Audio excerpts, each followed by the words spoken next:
What is up, YouTube? Thanks for watching this video and supporting 4Gamers Entertainment. If you like this content, please like the video and subscribe to the channel. I am new to YouTube, so constructive criticism is welcomed. Now let's get into the video. Today's video is going to be about the Bungie and Activision split. Now this happened very recently, only about a week ago. And it was actually pretty big news, in all honesty. Bungie only ever did this once with Microsoft when they stopped making Halo games.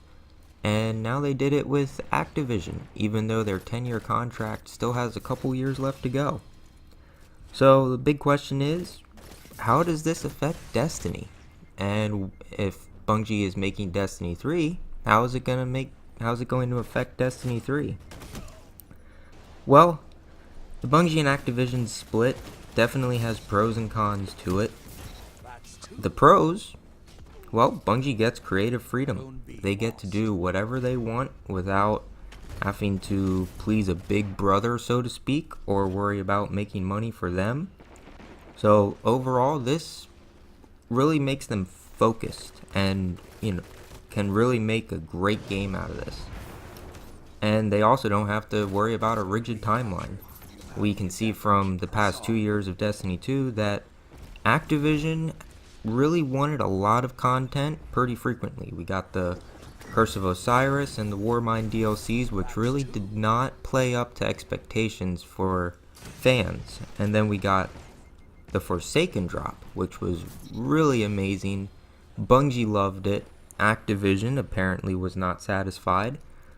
And so far, the content has been okay. Black Armory is a little dry at some parts, especially if you're more of a casual gamer. But if you're persistent, Black Armory can be fun. Now, the cons of this split, the first one should be pretty obvious, and that's money. Activision was basically Bungie's bank, if you really want to put an analogy to it. And Bungie is gonna have a lot of problems self-publishing. They need a revenue stream, and that could either mean more stuff in Eververse.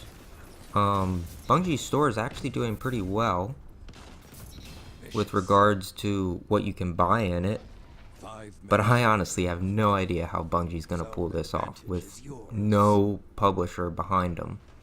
I'm hoping they can pull it off, but money is a big thing when publishing a video game. The other con that's actually going to impact fans is there could be bigger droughts for content. Since Bungie doesn't have the money to make the content, they're going to need to take their time making it, and we as fans could actually really suffer from it. We could probably go a whole year without content and then end up getting another Forsaken drop, which, even though would be really awesome, I don't know if the Bungie community can last without content for a whole year. But we'll have to see on that. And overall, this could be a good thing for Destiny. I know that there's been a lot of controversy with how the game has satisfied fans and dissatisfied fans, and you got one side blaming Activision, another side blaming Bungie. And really, Bungie, I've seen a lot of comments in other YouTube videos.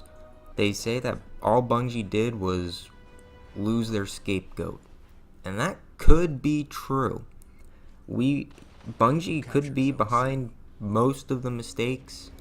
I personally feel like Eververse was an Activision opinion, just because, like I said earlier, they have to line their pockets as well.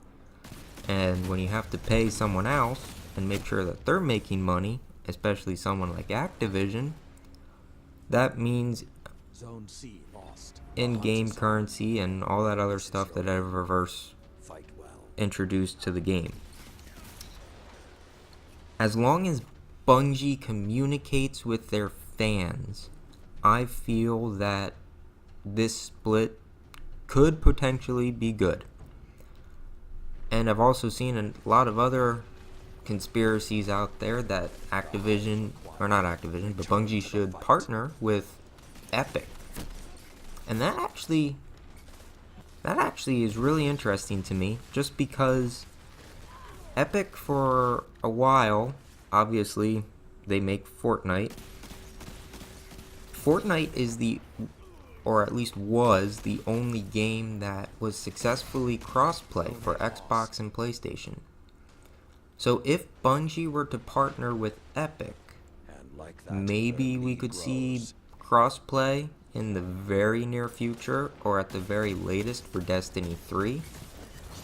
That would actually be pretty awesome, because right now, Destiny fans, the community, it's pretty slim. And without crossplay, there's really just a division. So imagine 5 million players total, and you got 2.5 on one console and 2.5 on another. That really hurts a video game. Games like Destiny really need crossplay, because the community would grow bigger, there would be less downtime, less waiting for matchmaking and all that type of stuff, and just overall more people to play with. I personally have a friend who plays on PlayStation, not so much anymore, but a lot of the reason is he doesn't have anyone to play with. My wife and I play on Xbox, and we cannot play with him. So crossplay for Destiny is really big. Bungie splitting from Activision, possibly partnering with Epic, could make that happen. Bungie partnering with Microsoft might even be able to make that happen. We may never know. All I know is that Microsoft is really pushing crossplay. Phil Spencer really wants that in the gaming community.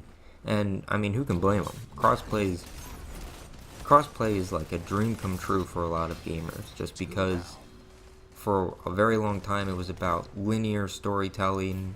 You play a campaign, play the multiplayer, video game exclusives, all that.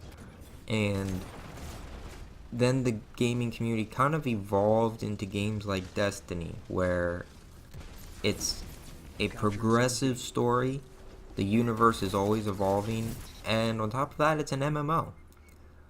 The big words in MMO are massive multiplayer online.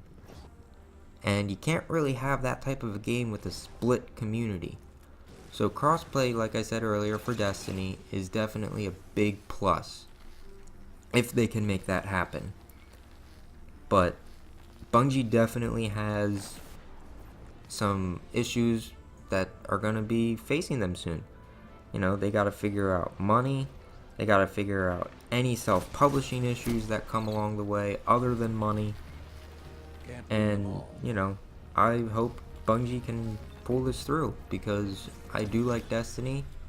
I know, like, this game is highly controversial. There's people out there that absolutely hate it, and Bungie needs to win them over, prove that they're good again, and who can blame them? I mean, Destiny 1, as great as it was to many people now, it really had no storytelling. No one really knew what they were doing. And, you know, for someone like me, it really wasn't that great of a storytelling game, and that's really what I was excited about with Destiny, was the progressive story. So now you got Destiny 2, they gave us a campaign. Some people kind of felt like it was dry, I can understand why, but, you know, overall, Destiny 2 is in a great spot right now. And, like I said, this Bungie and Activision split could be good, could be bad. It really all depends on how Bungie handles it, because this year nothing's going to change. Their annual pass roadmap is going to stay the same for this year, so we're still going to get the Joker's Wild and the Penumbra DLC. But come fall of 2019, we could see potentially no extra content. Maybe even no Dawning event. It really all depends on how boggled down Bungie is with making content and self-publishing it. So this could be a massive game changer in the way Destiny plays, and it could affect the community negatively and it could affect it poorly. But anyway, that is my personal thoughts and opinions on the matter. I hope Bungie does a great job with overcoming their difficulties in the near future. Let me know what you guys think in the comments below. And please comment on this video, the way it's constructed, the editing. I am new to YouTube, like I said in the intro, so constructive criticism is highly welcomed. I want to make good quality content for future viewers and just the future alone. I really want to grow this channel. YouTube has always been something that I want to do, and 2019 came around and I said, new year, gonna do it. So thank you for watching.